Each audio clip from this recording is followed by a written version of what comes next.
محمد بن ربیع انصاری سے روایت ہے کہ عتبان بن مالک انصاری رضی اللہ تعالیٰ عنہ رسول اللہ صلی اللہ علیہ وسلم کے صحابی اور غزوہ بدر کے حاضر ہونے والوں میں سے تھے۔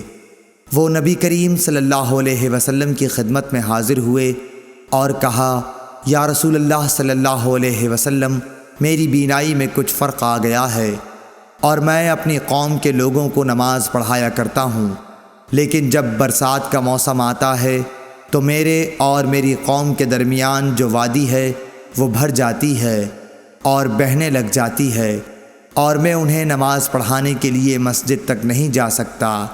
یا رسول اللہ، میری خواہش ہے کہ آپ میرے گھر تشریف لائیں اور کسی جگہ نماز پڑھ دیں تاکہ میں اسے نماز پڑھنے کی جگہ بنا لوں۔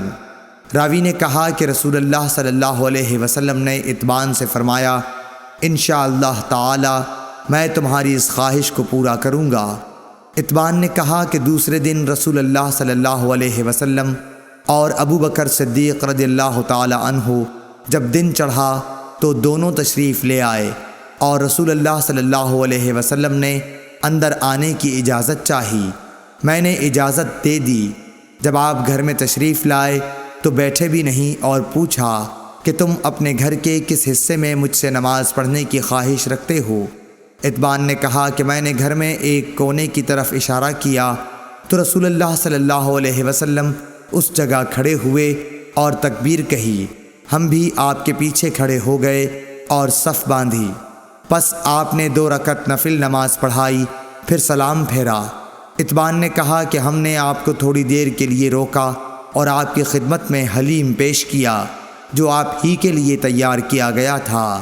عتبان نے کہا کہ محلے والوں کا ایک مجمع گھر میں لگ گیا اور مجمع میں سے ایک شخص بولا کہ مالک بن دخشن، یا یہ کہا ابن دخشن دکھائی نہیں دیتا۔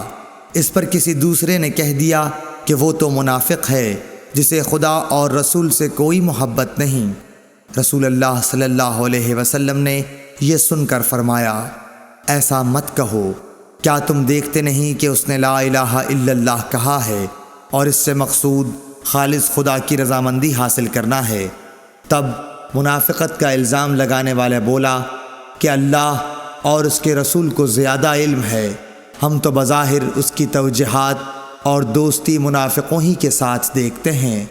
رسول اللہ صلی اللہ علیہ وسلم نے فرمایا کہ اللہ تعالیٰ نے لا الہ الا اللہ کہنے والے پر اگر اس کا مقصد خالص خدا کی رضا حاصل کرنا ہو، دوزخ کی آگ حرام کر دی ہے۔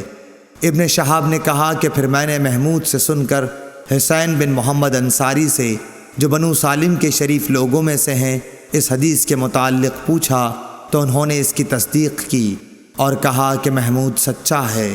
صحیح بخاری حدیث نمبر 425۔